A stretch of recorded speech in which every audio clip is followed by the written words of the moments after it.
First of all, a very good morning to all of you. A very good morning to all of you. How are you all? I hope आप सभी होंगे fit and fine. मैं मुकेश आपके अपने YouTube channel COE Birpur पर हार्दिक स्वागत करता हूं। Let me tell you once again मेरे प्यारे बच्चे, आप सभी को बताना चाहूंगा जो आज जो हम लोगों का चैप्टर है वह चैप्टर बहुत ही शानदार होने वाला है। वह चैप्टर का नाम है क्या? The soldier. द सोल्जर किसके द्वारा लिखा गया है? तो रूपर्ट ब्रोक के द्वारा।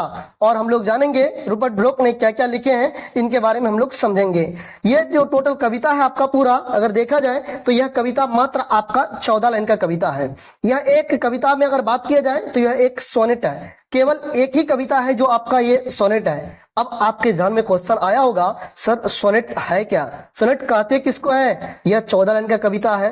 कल जो हम लोग पढ़े थे एन एपिटाफ वह मात्र 8 लाइन का कविता था। आगे हम लोग देखते हैं लाइन बाय लाइन एक्सप्लेनेशन जब जानेंगे तो समझ में आएगा हम लोग। अगर बात किया जाए रूपर्ट ब्रोक की तो यही आपको रूपर्ट ब्रोक साहब, ये देखिए आपके सामने जो पिक लगा हुआ है यही है रूपर्ट ब्रोक साहब। चलिए आगे हम लोग बढ़ते हैं। सबसे पहले आपके जो राइटर हैं रूपर्ट ब्रोक, उनके बारे में हम लोग समझते हैं। कहते हैं क्या? Rupert broke 1887-1915। अगर बात किया जाए तो रूपर्ट ब्रोक का जन्म हुआ था 1887 में और मृत्यु हुआ था कब? 1915 में। ऑब्जेक्टिव में भी क्वेश्चन आपका पूछा जाता है। Rupert Brooke was born in a well to do academic family. अगर बात किया जाए तो रूपर्ट ब्रोक का जन्म एक संपन्न शैक्षणिक परिवार में हुआ था, ऐसा परिवार जो शिक्षित थे। आगे देखिए कहते हैं क्या? His father was a house master at Rugby School. और उनके पिताजी रग्बी स्कूल में हाउस मास्टर थे। Rupert Brooke was educated at Rugby School. और रूपर्ट ब्रोक की शिक्षा जो हुई थी वो कहां पर हुई थी? तो रग्बी स्कूल में हुई थी। After that he went to King's College Cambridge. और उसके बाद वे किंग्स कॉलेज कैम्ब्रिज चले गए। कहते हैं क्या? The famous poet W.B. Yeats described him as the handsomest young man in England. प्रसिद्ध कवि W.B. येट्स ने उन्हें इंग्लैंड की सबसे सुंदर युवक कहे थे। कब? उस time. He assumed a symbolic role that turned into the myth of a young and beautiful fallen warrior। कहते हैं क्या? उन्होंने एक प्रतीकात्मक भूमिका निभाई जो आगे चलकर एक युवा और सुंदर शहीद योद्धा की कथा बन गई। He died of septicemia on April 23, 1915। उनकी मृत्यु 23 अप्रैल 1915 को सेप्टिसेमिया से हो गई थी। ऐसा नहीं कि वो युद्ध में गए तब मारे गए, नहीं, इसका बीमारी के कारण से उसका मौत हुआ था। He died of septicemia on April 23, 1915 of the splint of Lemnos in the He died of septicemia on April 23, 1915 of the splint of Lemnius in the Aegean on his way to a battle at Gallipoli। आगे कहते हैं क्या? वह 23 अप्रैल 1915 को septicaemia के कारण Aegean सागर के Lemnos द्वीप के पास गावीपोली की लड़ाई पर जाते समय निधन हो गया। कहते हैं क्या आगे फिर? Brooke is remember as a war poet. Brooke को युद्ध कविता के रूप में याद किया जाता है। He inspired patriotism in the early phase of the First World War. उन्होंने प्रथम विश्व युद्ध के प्रारंभिक चरण में देशभक्ति को प्रेरित किए थे। कहते his reputation chiefly rests on 5 war sonnets। उनकी प्रसिद्ध मुख्य रूप से 5 युद्ध सोनेट्स पर आधारित है। आगे कहता है क्या? among them the soldier is the best and the most anthologized। उनमें से द सोल्जर सबसे श्रेष्ठ और सर्वाधिक संकलित कविता है।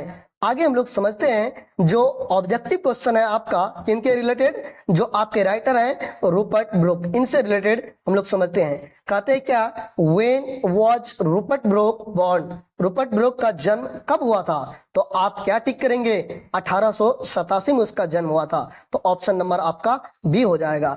आगे कहते हैं क्या? When did Rupert Brooke die. Rupert Brooke का मृत्यु कब हुई थी? तो आप ऑप्शन नंबर हो जाएगा सी, ऑप्शन नंबर 1915 हो जाएगा। आगे कहते हैं क्या? Rupert Brooke was born in which type of family. मतलब रूपर्ट ब्रोक का जन्म जो हुआ था वो किस प्रकार के परिवार थे जहां पर उसका जन्म हुआ था? गरीब परिवार तो होगा नहीं, शाही परिवार तो होगा नहीं, शैक्षणिक व्यवसाय, व्यवसाय का चर्चा ही नहीं किया गया है, मतलब शैक्षणिक आप लोग ऑलरेडी इससे पहले हम स्टार्टिंग में बता चुके हैं। आगे कहता है क्या, where was Rupert Brooke educated before Cambridge, Cambridge जाने से पहले रूपर्ट ब्रोक की शिक्षा कहाँ हुई थी? तो आपको ऑक्सफोर्ड में तो हुआ नहीं थे, रग्बी स्कूल, हाँ रग्बी में हुई थी, ऑप्शन नंबर बी। आगे बढ़ना ही नहीं, जो बताया गया है अगर मिल जाता तो सीधा टिक करेंगे। कहता है क्या, where did Rupert Brooke go for higher education, Rupert Brooke उच्च शिक्षा के लिए कहाँ गए थे? तो वो गए थे किंग्स कॉलेज। आगे देखिए हम लोग समझते हैं ऑप्शन नंबर इसका ए हो जाएगा। आगे कहते हैं Who called Rupert Brooke the handsomest young man in England? England में किसने रूपर्ट ब्रोक को सबसे सुंदर युवक कहे थे? तो यहाँ पर टी एस एलियट का चर्चा ही नहीं, जॉन किट्स का चर्चा ही नहीं किया गया है, रूपर्ट ऑप्शन नंबर बी हो जाएगा आपका। आगे फिर क्या कहता है, Rupert Brooke assumed a symbolic role of what, इसमें हो जाएगा young and beautiful foreign warrior, वो युवा और सुंदर शहीद योद्धा की बात करते हैं। ऑप्शन नंबर आपका क्या हो जाएगा, बी हो जाएगा। आगे फिर क्या कहता है, what was the cause of Rupert broke death, Rupert Brooke का जो मृत्यु हुआ था, डेथ हुआ था, वो उसके पीछे रीजन क्या था, क्या कारण था? तो ऑप्शन नंबर क्या हो जाएगा आपका, हार्ट अटैक तो हुआ नहीं, एक्सीडेंट तो हुआ नहीं था, ट्यूबरकुलोसिस तो बात ही नहीं क्या है, सेप्टिसिमिया, ऑप्शन नंबर डी हो जाएगा मेरे भाई। आगे फिर क्या कहता है आपका, on which date did Rupert Brooke die, Rupert Brooke की मृत्यु किस तारीख को हुई थी? तो तारीख हो जाएगा क्या, 1915 ए। चलिए, और 15 तो भाई सब में दिया हुआ है, 21 अप्रैल नहीं 23 अप्रैल, ऑप्शन नंबर आपका सी हो जाएगा। चलिए 10 नंबर का क्वेश्चन क्या कहता है, where did Rupert Brooke die, Rupert Brooke मृत्यु कहाँ हुई थी? तो लंदन में तो हुई नहीं थी, पेरिस में तो हुई नहीं थी, गैलीपोली में तो हुई नहीं थी, तो ऑप्शन नंबर आपका द्वीप के पास of the island of Lemnos, option number हो जाएगा क्या आपका, डी हो जाएगा। चलिए मेरे भाई आगे हम लोग समझते हैं, किसी भी चैप्टर को शुरुआत करने से पहले उसके थीम को जानना जरूरी होता है। थीम का मतलब क्या होता है, थीम का मतलब होता है विषय वस्तु। विषय वस्तु मतलब क्या, राइटर उस कविता में या कहानी में या फिर जो भी आप स्टोरी पढ़ रहे हैं तो या स्पीच पढ़ रहे हैं उसमें जो बताया जाता थीम, उसके बारे में जो राइटर कहना क्या चाहते हैं, वो अगर पोइट है, यहाँ पर तो ऑलरेडी हम यहाँ पर पोइट्री की बात करते हैं, तो यहाँ पर कविता की बात हो रही है, तो इस कविता में राइटर कहना क्या चाहते हैं। कहता है क्या, the poem shows Rupert ब्रोक्स patriotic feelings towards England, यह कविता रूपर्ट ब्रोक की देशभक्ति की भावना को प्रकट करती है। He believes that giving one's life for the nation is not a loss but a noble and glorious sacrifice, उनका मानना है कि देश के लिए प्राण देना मतलब देश के लिए जान देना कोई हानि नहीं है, कोई नुकसान नहीं है, बल्कि एक उच्च और गौरवपूर्ण बलिदान है। Brooke says that if an English soldier dies on foreign soil, that land will forever hold a piece of England because the soldier's body will rest there. Brooke का कहना है, रूपर्ट ब्रुक यहाँ पर कह रहे हैं कि यदि कोई अंग्रेज सैनिक मतलब कोई भी इंग्लैंड के सैनिक किसी भी अदर कंट्री मतलब विदेशी भूमि पर वहां पर अगर उसका डेथ होता है तो वो मानिए वो भूमि जब जहां भी डेथ होता है तो उस इंग्लिश जो फौज है जो सैनिक है उसको वहीं पर दफन कर दीजिए और वो मिट्टी वो धरती सदा सदा के लिए इंग्लैंड के नाम कर दीजिए, क्योंकि वहां उस सैनिक का शरीर दफन होगा। इसलिए जो इस मिट्टी को इंग्लैंड में मिला दीजिए क्योंकि वह वहां पर एक हमारा इंग्लैंड का सैनिक जो है वहां पर दफन हुआ है। For him such a death brings honour to the soldier and pride to the country, और उनके लिए ऐसी मृत्यु सैनिक को सम्मान देती है और देश को गर्व दिलाती है। ऐसा किसका कहना है? तो रूपर्ट ब्रुक साहब का कहना है। कहता है कि thus the poem highlights the idea that dying for one's motherland is the highest form of motherland is the highest form of patriotism and a source of eternal glory। इस प्रकार कविता का संदेश है कि मातृभूमि के लिए प्राण त्याग सर्वोच्च देशभक्ति और अमर गौरव का ये क्या है? प्रतीक है। आगे हम लोग समझते हैं before you start the poem, जब भी ये पोइम को स्टार्ट करेंगे तो उनसे पहले इनके बारे में हम लोग जानते हैं ये क्या है। सबसे पहले समझते हैं टाइप ऑफ द पोइम, यह कविता आपका क्या है? यह कविता एक सोनेट है। सोनेट हम अंग्रेजी के उस कविता को कहते हैं जिसमें 14 पंक्तियां होती है, मतलब अंग्रेजी में बात करें तो 14 लाइन होती है। जो 14 लाइन की कविता होती है उसी को हम लोग क्या बोलते हैं? सोनेट्स कहते हैं। और ये सोनेट्स आपके दो हिस्सों में बटी होती है। पहले हिस्से 8 लाइन की पंक्तियां होती है जिसे हम क्या बोलते हैं? ऑक्टेव कहते हैं, और अगली 6 लाइन की पंक्तियां जो होती है उसको हम लोग सेसेट कहते हैं। इसीलिए हमने क्या किया, इसको 2 भागों में बांटा। ऑक्टेव को भी 2 भागों में, सेसेट को भी 2 भागों में। पहली 8 लाइन में किसी विषय को प्रस्तुत किया जाता है, यानी कोई मुद्दा उठाया जाता है, और अगली 6 लाइन में उसका समाधान पेश किया जाता है। मतलब पहले जो 8 लाइन का होगा उसमें कुछ और बात किया गया होगा, और बाकी का जो 6 लाइन होगा उसमें कुछ और बात किया होगा। यहां पर एक बात तो और गौर करने वाली है कि ऑक्टेव से सेसेट की तरफ बढ़ते हुए कवि अचानक अपने टोन को बदल लेता है, और वहां पर क्या करता है, जिसे हम टेक्निकली अपने भाषा में क्या बोलते हैं, टर्न बोलते हैं। मतलब पहले में कुछ और, दूसरे में कुछ और। देखिए हम लोग समझते हैं स्ट्रक्चर ऑफ द पोइम। पहला स्टेंजा जो कि ऑक्टेव है, उसमें कवि अपनी बातों को एक सैनिक के मृत्यु के विचार के साथ शुरू करता है, फिर अपने देश के द्वारा किए गए एहसान, मतलब देश ने उसके ऊपर क्या उपकार किए हैं, और अपने देश की सुंदरता का वर्णन करता है। और दूसरा स्टेंजा जो कि सेसेट क्या है, उसमें कवि की कल्पना है कि मरने के बाद वो अमर हो जाएगा और इंग्लैंड नुमा स्वर्ग उसे पुनः प्राप्त होगा। मतलब जैसा वो अभी जितना चीज मुझे मिल रहा है कहां पर, इस इंग्लैंड की धरती पर, वैसा ही जब उसका मौत हो जाएगा और वो स्वर्ग में चले जाएंगे तो वहां भी उसको उसी तरह मिलेंगे। कहते हैं something special about the poem and the poet. मतलब हम लोग समझते हैं किसके बारे में, पोइम के बारे में भी और पोइट के बारे में। इस पोइम के कवि रूपर्ट ब्रूक खुद एक सैनिक थे। वो क्या थे, सैनिक थे। फर्स्ट वर्ल्ड वॉर में इंग्लैंड की तरफ से वो लड़ाई लड़े थे, और अपने देश के सैनिकों में जोश भरने के लिए उन्होंने इस कविता को लिखे थे। यह कविता उस समय इतनी प्रसिद्ध हुई कि इंग्लैंड में जन जन के जबान पर थी। जैसे ट्रेंडिंग में होना, नहीं देखते हैं आजकल कोई भोजपुरी सॉन्ग अगर आ जाता है या फिर कोई हिंदी सॉन्ग आ जाता है, जैसे कोई मूवी आ जाता है, उसका अगर कोई सॉन्ग अच्छा रहता है तो उस ट्रेंडिंग करता, मतलब हर एक के जुबान पे रहता है। ठीक उसी प्रकार उस टाइम ये कविता हर एक सैनिक के जुबान पे थे। लेकिन दुर्भाग्यवश 1915 में कवि का देहांत मच्छर के काटने के कारण जहर फैलने से हो गया था। ऐसा नहीं कि वो युद्ध में जाकर के मृत्यु हो गया, ऐसा नहीं। हाँ, बट उसका सोच था अगर मेरा मौत अगर युद्ध में जाने से होता है तो मुझे कोई दिक्कत नहीं है, कि देश के लिए मेरा देश का भला होगा, ऐसा उसका मानना है। देखिए हम लोग समझते हैं पोइम आपका स्टार्ट होता है, पहला 8 लाइन जो ऑक्टेव है इसको हम लोग समझते हैं। सेक्शन ए मतलब स्टेंजा 1 को हम लोग समझते हैं। पहले कहता है क्या, ये 4 लाइन का इसको एक साइड कर दिए हैं और बाकी 4 लाइन को एक साइड कर दिए हैं। पहले लाइन बाय लाइन हम लोग समझते हैं, उसके बाद आगे बढ़ेंगे। देखिए इसमें क्या कहता है, if I should die think only this of me. कहता है यदि मैं मर जाऊं तो मेरे बारे में बस इतना ही सोचना। कौन कहते हैं, तो ये इंग्लैंड के, कौन है इंग्लैंड के कवि, कौन है, रूपर्ट ब्रूक, जो क्या थे, सैनिक थे। मैंने मेरे भाई हर एक चीज पे चर्चा किया है, और ये सैनिक का फोटो लगा दिया। कहां का, तो इंग्लैंड का। ये देखिए ये भी कहां के हैं, तो इंग्लैंड के हैं। इंग्लैंड के बारे में बताया गया है। क्या बोलते हैं, यदि मैं मर जाऊं तो मेरे बारे में बस इतना सोचना। यहाँ पर देखिए ये मुंह फाड़ के चले गए हैं, अगर मौत हो जाए तो मेरे बारे में बस इतना ही सोचना। देखिए आगे क्या कहते हैं, कवि रूपर्ट ब्रूक कह रहे हैं कि अगर मैं युद्ध भूमि में मारा जाऊं, अगर मैं युद्ध के लिए जाऊं और मेरा मौत हो जाए तो मेरी मृत्यु को पर दुखी मत होना। जब किसी सैनिक का डेथ हो जाते हैं तो देखे होंगे आप लोग, जो उसके बारे में यहाँ पर आते हैं पूरा शोक शब्द मनाते हैं। मनाना भी चाहिए भाई, किसी सैनिक का डेथ हो गया तो इसका कहना है अगर मेरा मौत हो जाए, कहां पर, जब मैं युद्ध के दौरान जाऊं और वहां पर मेरा मौत हो जाए, तो आप लोग बिल्कुल भी दुखी मत होना, बल्कि यह सोचना कि मेरा बलिदान मेरे देश इंग्लैंड के लिए, मेरी पहचान, मेरी आत्मा और मेरी याद सिर्फ इसी रूप में होनी चाहिए कि मैंने अपने देश के लिए प्राण दिए हैं। बस मेरी पहचान इतना ही होना चाहिए।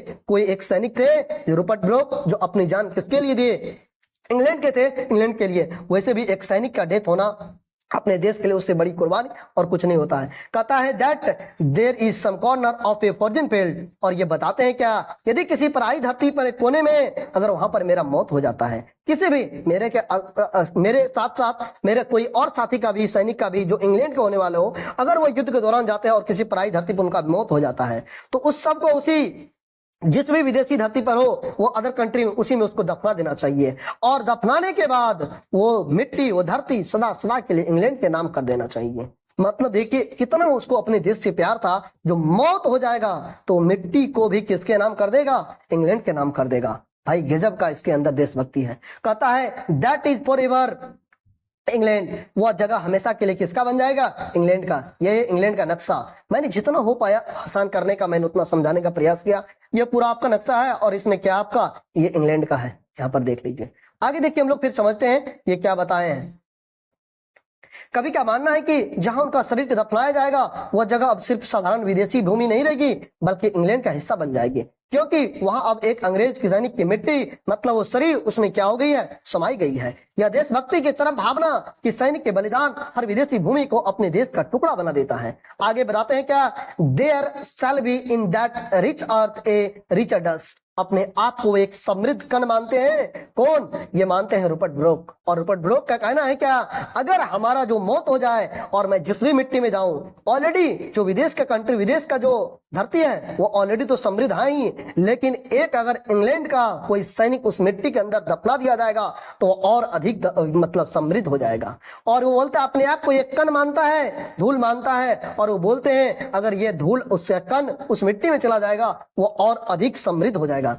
बल्कि इंग्लैंड के बेटे, वो क्यों? क्योंकि इंग्लैंड के बेटे मतलब सैनिक का वो बलिदान हुआ है जो उस मिट्टी को और मूल्यवान बना देता है। ऐसा कौन कहते हैं? तो आपके रूपर्ट ब्रूक साहब का कहना है। यहाँ पर स्टेंजा 1 जो भी आप लोग पढ़े हैं, स्टेंजा ए, उसको एक साथ हिंदी 4 लाइन का था, उसको हम लोग एक साथ पहले हिंदी में समझते हैं। क्या कहते हैं? कवि रूपर्ट ब्रूक कहते हैं कि अगर मैं युद्ध भूमि में मर जाऊं तो लोग मेरे बलिदान का सिर्फ देशभक्ति के रूप में याद करें। मेरी मृत्यु पर शोक करने की जगह यह सोचे कि मैंने इंग्लैंड के लिए प्राण दिए। यदि मैं किसी पराई भूमि पर दफनाया जाऊं तो वह भूमि अब पराई नहीं रहेगी, बल्कि हमेशा के लिए इंग्लैंड का हिस्सा बन जाएगी, क्योंकि वहां एक अंग्रेज सिपाही का शरीर विश्राम करेगा। मतलब अंग्रेज का सिपाही जो उसके अंदर दफना दिया जाएगा, उस विदेशी धरती की मिट्टी पहले से उपजाऊ है, वो समृद्ध तो है, लेकिन मेरी राख, मेरी कण उसमें मिल जाएगी, वो और अधिक ज्यादा समृद्ध हो जाएगी। यह साधारण धूल नहीं रहेगी, बल्कि इंग्लैंड के पुत्र का बलिदान होगा जो उस भूमि को पवित्र और मूल्यवान बना देगा। इस तरह कभी अपनी मृत्यु को भी मातृभूमि की महिमा और सम्मान से जोड़ देते हैं। आगे आपका है सेक्शन बी, कहता a dust whom England bore shaped made aware. ये देखिए 1 लाइन, 2 लाइन, 3 लाइन, ये 4 लाइन। अभी जस्ट आपने पढ़े कितना लाइन का? तो 4 लाइन का। अभी फिर पढ़े 4 लाइन, ये टोटल 8 लाइन का है क्या आपका ऑक्टेव, और उसके बाद होगा सेसेट की ओर जाएंगे हम लोग। आगे देखिए इसमें क्या कहता है, ए डस्ट होम इंग्लैंड बोर, मतलब यह धूल, यह कण जिसको जन्म किसने दिया? इंग्लैंड ने जन्म दिया। कवि कह रहे हैं कि एक सैनिक जो स्वयं अपने आप को एक मिट्टी मानते हैं, एक धूल मानते हैं, कण मानते हैं, कहाँ का? इंग्लैंड का, जिसे इंग्लैंड ने जन्म दिया।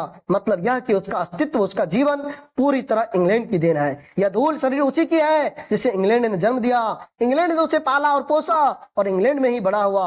मतलब सबका सब उपकार उसको देने वाले हैं, अपना सारा सारा इंग्लैंड को देने वाले हैं। कहता है सेव्ड मेड अवेयर, यहाँ तक कि हो इंग्लैंड में उसको क्या मिला? ज्ञान मिला, आकार मिला, बुद्धि, ज्ञान सब कहां पे मिला? उसको इंग्लैंड में मिला। अर्थात इंग्लैंड ने उसके शरीर और संस्कार का रूप दिया।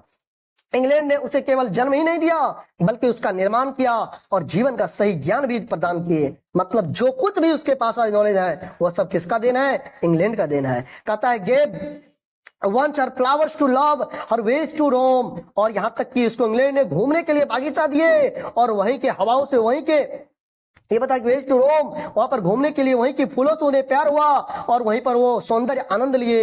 इंग्लैंड ने अपने फूलों की सुंदरता से प्रेम करना और अपने मार्गों पर स्वतंत्र रूप से घूमने के लिए सिखाए। A body of England breathing English air, और इंग्लैंड का ही शरीर है जिसने इंग्लैंड की हवाएं सांस ली, और वो अपने आप को बताते हैं मैं यहीं की हवाओं में सांस ली। सैनिक का शरीर पूरा का पूरा कहाँ का है? अब वो अपने आप को सारा का सारा नाम कर दी किसके? इंग्लैंड के। उसने जन्म से लेकर के मृत्यु तक सारा चीज किसके लिए करते हैं? इंग्लैंड की पवित्र वायु से सांस ली। उनका शरीर भी इंग्लैंड का ही अंश है, वो टुकड़ा है जिसने जीवन भर इंग्लैंड की हवाई में सांस ली।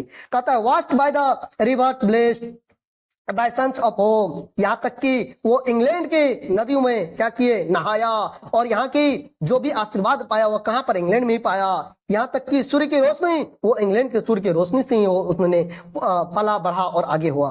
आगे ये बताते हैं, यहाँ कवि सैनिक के पालन पोषण का वर्णन कर रहे हैं। वह इंग्लैंड की नदियों में स्नान करके पाला और अपने घर की सूर्य की रोशनी की आशीर्वाद प्राप्त किया। मतलब हर एक चीज वो किसके नाम करना चाहते हैं? वो इंग्लैंड के नाम करना चाहते हैं। स्टेंजा बी को एक साथ हम लोग समझते हैं। कहता है कवि रूपर्ट ब्रूक स्वयं को, अपने आप को एक धूल, मिट्टी का कण मानते हैं। यहाँ धूल प्रतीक है, बताते हैं उनके शरीर का जो मृत्यु के बाद भी मिट्टी में मिल जाएगा, लेकिन यह साधारण धूल नहीं है, बल्कि इंग्लैंड की धूल है। कवि कहते हैं कि इंग्लैंड ने इस धूल मतलब अर्थात कवि के शरीर और जीवन पर अनगिनत उपकार किए हैं। इतना उपकार के मैं बता नहीं पाऊंगा, ऐसा किसका कहना है? रूपर्ट ब्रूक का। वह बताते हैं कि जन्म और परवरिश, मैं वह समृद्ध धूल हूं जिसे इंग्लैंड ने जन्म दिया। इंग्लैंड ने ही मेरा पालन पोषण किया और मुझे एक पहचान दी, ज्ञान और चेतना। इंग्लैंड ने मुझे शिक्षा दी, ज्ञान दिया और जीवन की सच्चाई से अवगत कराया। एक इंसान को जब तक नॉलेज, शिक्षा नहीं रहेगा वो दुनिया के बारे में नहीं समझ पाएंगे। तथा प्रकृति और संस्कृति का अनुभव, मैंने इंग्लैंड के फूलों की सुंदरता को महसूस किया और उनसे प्रेम करना सीखा। मैंने इंग्लैंड की गलियों और मार्गों में स्वतंत्रता से घूमना सीखा और उसकी संस्कृति का हिस्सा बना। वायु और वातावरण की बात करते हैं, मैंने इंग्लैंड की पवित्र हवा में सांस ली, यह हवा ही मेरी जीवन की शक्ति बनी। नदियां और धूप की बात करते हैं तो इंग्लैंड की नदियों ने मुझे स्नान कराया, पवित्र और स्वस्थ बनाया। इंग्लैंड के सूरज ने मुझे जीवन दिए, ऊर्जा और आशीर्वाद दिए। कवि का भाव यह है कि उनके शरीर का प्रत्येक कण इंग्लैंड का अंश है। मतलब जो भी आज उसके पास है वो सब कुछ किसके नाम कर रहे हैं? इंग्लैंड के नाम कर रहे हैं। उनका रोम रोम में इंग्लैंड से बना हुआ है। नहीं देखते हैं जब कोई मोहब्बत में पड़ जाते हैं तो उसके हाथों पर फलनामा का नाम, कॉपी पर फलनामा का नाम, साइकिल पर फलनामा का नाम, तो बैग पर फलनामा का नाम, हर एक जगह कहीं खाली जगह मिला तो वहां पर लिख दिया उसका नाम XYZ। इसका बाकी आप लोग समझदार है, 12th के बच्चे हैं, इतना समझाने की जरूरत नहीं पड़ेगा। ठीक उसी प्रकार रोम रोम में बसा हुआ किसको? रूपर्ट ब्रूक को। और उनके जीवन के हर पहलू पर इंग्लैंड का उपकार है। इसीलिए जब वे विदेशी भूमि पर मरेंगे और उनकी धूल वहां की मिट्टी में मिलेगी तो वह विदेशी मिट्टी भी इंग्लैंड के उपकार से पवित्र और समृद्ध हो जाएगी। आगे समझते हैं। ये था आपका 4 लाइन का, और ये 4 और 4 हो गया। अगला आपका उससे सेट मतलब 8 लाइन खत्म। अभी आप लोग 6 लाइन पढ़ेंगे। 814 लाइन का कविता ही है। सेट की ओर बढ़ते हैं। 6 लाइन में जो है इसको भी 2 भागों में बांटा गया है। पहला 2 लाइन, बाकी का 4 लाइन। कहता है एंड थिंक, अब देखिए, this heart all evil state away a pulse in the internal mind knowledge. आगे बताते हैं and think this heart all evil state away, और सोचो यह हृदय मतलब सारी बुराइयों से मुक्त होकर पवित्र हो जाएगा। ऐसा कौन बोल रहे हैं? Rupert Brooke. यहाँ कवि रूपर्ट ब्रूक कह रहे हैं कि यह हृदय मृत्यु के पश्चात मतलब मृत्यु के बाद अपनी सारी बुराइयों को त्याग कर शुद्ध और पवित्र हो जाएगा और उसमें कोई दोष या पाप नहीं रहेगा। ऐसा कौन बोल रहे हैं? ये रूपर्ट ब्रूक बोल रहे हैं। कहते हैं pulse in the internal mind no less, और तब यह शाश्वत शरीर ईश्वर के मन में एक धड़कन बन जाएगा और उससे कम नहीं। और पल्स मतलब धड़कन, नारी की गति, इंटरनल माइंड का मतलब होता है अमर ईश्वर की चेतना। कवि कहते हैं कि जब उनका हृदय बुराइयों से मुक्त हो जाएगा तब वो ईश्वर के अनंत चेतना का एक हिस्सा बन जाएगा। इसका मतलब है कि आत्मा परमात्मा में विलीन होकर के अमरत्व प्राप्त कर लेगी। आगे हम लोग समझते हैं। इस 2 लाइन का हिंदी एक साथ समझते हैं। कवि रूपर्ट ब्रूक अपनी कविता द सोल्जर में शुरुआत में यह बताते हैं कि अगर वह किसी विदेशी भूमि पर धरती पर मौत हो जाए उसका, तो वह धरती को, उस मिट्टी को सदा सदा के लिए इंग्लैंड का हिस्सा बना देना, क्योंकि उसका शरीर जो इंग्लैंड का है वहां की मिट्टी में मिला जाएगा। लेकिन अब यहाँ पर सेक्शन ए की पंक्तियों में कभी यह बात एक मोड मतलब टर्न लेते हैं। इससे पहले हम आप लोग को बताए थे ना, जो टर्न लेता है पहले ऑक्टेव के बाद, ये देखिए टर्न लेता है। पहले वो देश और शरीर की बात कर रहा था, अब वो आत्मा और स्वर्ग की ओर चला जाता है। कभी यहाँ पर टर्न मतलब मृत्यु के बाद की कल्पना करते हैं। कवि का कहना है सोचो मैंने अपने देश इंग्लैंड के लिए बलिदान दिया और युद्ध भूमि में शहीद हो गया, अब मेरी आत्मा मृत्यु के बाद स्वर्ग में पहुंच गई। सपोज मैं युद्ध में गया, मेरा मौत हो गया और उसके बाद मैं कहाँ चला गया? स्वर्ग में चला गया। तब देखिए वो बताते हैं क्या? इंग्लैंड का ऋण चुकाना, मतलब वो बता रहे हैं इंग्लैंड का मेरे ऊपर जो कर्ज है उसको कैसे चुकाएंगे। वो अपने पाठकों से को भी कहते हैं तुम लोग भी बस यही मान लेना कि इंग्लैंड ने मेरे ऊपर जो उपकार किए थे, मैंने जो बलिदान से उनका हक चुका दिया है, अब मेरा कर्तव्य पूरा हो चुका है। मतलब इंग्लैंड ने जो मेरे ऊपर उपकार किए और मैंने भी जो इंग्लैंड के लिए जान दे दिया, मतलब मैं उसके लिए पूरा जितना वो किए मैं भी उसके लिए कर दिया।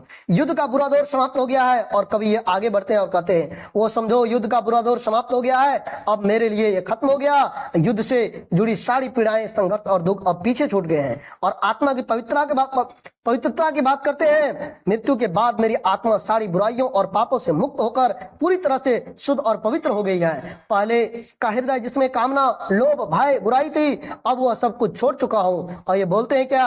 अब यह आत्मा ईश्वर की अनंत चेतना का हिस्सा बन चुकी है। अब जब वो ऊपर चले गए हैं तो वो अब इंग्लैंड के बारे में बताएंगे। कहां पर? स्वर्ग में भी बताएंगे। मतलब इतना प्यार है जो मरने के बाद भी वो इंग्लैंड से अपने आप को अलग नहीं कर पा रहे। आगे देखिए फिर 4 लाइन बचा है लास्ट का। ये 10 लाइन तो भी आप लोग पढ़ लिए लाइन बाय लाइन। अभी देखिए हम लोग समझते हैं आगे फिर 4 लाइन बाय लाइन क्या कर रहे हैं। कहता है give somewhere back the thoughts by England given, और कहीं ना कहीं वो विचार लौटता है जो इंग्लैंड ने उसको दिए थे। कहां पर? वो स्वर्ग में बता रहे हैं। कवि का कहना है कि वो कहते हैं उसकी आत्मा इंग्लैंड से मिले विचार, शिक्षा और संस्कारों को आगे भी जीवित रखेगी। मतलब यह कि उसके मरने के बाद भी इंग्लैंड से जो चीज वो सीखे थी और प्रेरणा उसकी आत्मा में बसी रहेगी। Her sight and sounds dreams happy as her day. England के नजारे और गीत जो इंग्लैंड में आकर वो घूमे थे, इंग्लैंड में जो चीज उसको आनंद मिला था, वो सब चीज उसको वो उस दिन की याद आते हैं और ये बताते हैं वहां पर, मेरी आत्मा इंग्लैंड के नजारों और गीतों की याद करेगी और वैसे ही सुखद सपनों की जिएगी जैसे इंग्लैंड के दिन सुखी और प्रकाशमय होते हैं। जैसे वहां पर इंग्लैंड में यहाँ पर करते थे वैसा उसको वहां पर आनंद मिलेगा। कहता है and laughter learn of friends and gentleness, और ये बताते हैं, कवि कहते हैं कि उसकी आत्मा दोस्तों के साथ बिताए गए हंसी, वो जो आनंद लिए थे कहां पर, अपने दोस्तों के साथ, और अपने मित्रता में मिली नम्रता को भी अपने साथ ले जाएगी। और यह सब चीज बताएंगे कहां पर, वो इंग्लैंड में बताएंगे। वो क्या, सॉरी इंग्लैंड में नहीं, वो ऊपर जब स्वर्ग जाएंगे मौत होने के बाद वहां पर वो बताएंगे। कहता है क्या, in heart at peace under an English heaven, और शांत हृदय में इंग्लैंड के स्वर्ग के नीचे। और ये बताते हैं क्या, यहाँ कवि कल्पना करते हैं, मेरी आत्मा शांत हृदय के साथ इंग्लैंड के स्वर्ग के नीचे निवास करेगी। आगे हम लोग समझते हैं इसका हिंदी एक साथ। रूपर्ट ब्रोक की कविता द सोल्जर की अंतिम पंक्तियों में कवि यह कल्पना करते हैं कि जब वह एक सैनिक के रूप में अपने देश इंग्लैंड के लिए शहीद हो जाएगा और उसकी आत्मा स्वर्ग में पहुंच जाएगी, तब भी उसका देश प्रेम और देश की यादें उसके साथ रहेगी। वे कहते हैं कि जब मैं स्वर्ग में आ गया हूं तो मुझे अपनी सारी यादें और विचार फिर से याद आ गए हैं। मुझे अपने देश इंग्लैंड में सीखे हुए विचार, संस्कार, संस्कृति और वहां बिताए गए सुखद क्षण याद आते हैं। मैं इन यादों को स्वर्ग में भी दूसरों को सुनाऊंगा। और कवि को याद आता है कि उसके देश के सुंदर नजारे शायद कितने मोहक थे, वहां के मधुर गीत और ध्वनियां कितनी प्यारी थी, वहां बिताए गए दिनों में उसके सपने कितने सुखद और हसीन थे, अपने दोस्त के साथ की हंसी और ठहाके कितने यादगार थे, और साथ ही वहां के लोगों की नम्रता और भलमसाहता कितनी महान थी। इन सब यादों के बीच उसकी आत्मा को अब स्वर्ग में भी पूर्ण शांति का अनुभव हो रहा है। कवि यह भी कहते हैं कि मेरा देश मेरे लिए इतना प्यारा है कि मरने के बाद भी मैं इंग्लैंड से अलग नहीं हो सकता। अब मैं चाहता हूं कि यह स्वर्ग भी इंग्लैंड की छवि से भरा हुआ एक इंग्लिश हेवन बन जाए। मतलब वो इंग्लैंड, मतलब स्वर्ग भी चाहता है क्या, इंग्लैंड का राज हो और सिर्फ इंग्लैंड का बात हो, ऐसा वो सोचते हैं। मतलब कितना उसको प्यार है अपने देश के लिए। इस चैप्टर में बस इतना ही बताया गया है, इससे ज्यादा और कुछ नहीं बताया गया है। चलिए आगे हम लोग बढ़ते हैं। चलिए आज यहीं तक होना चाहिए। That's all. Thank you so much for watching this video. Till then tata, bye bye.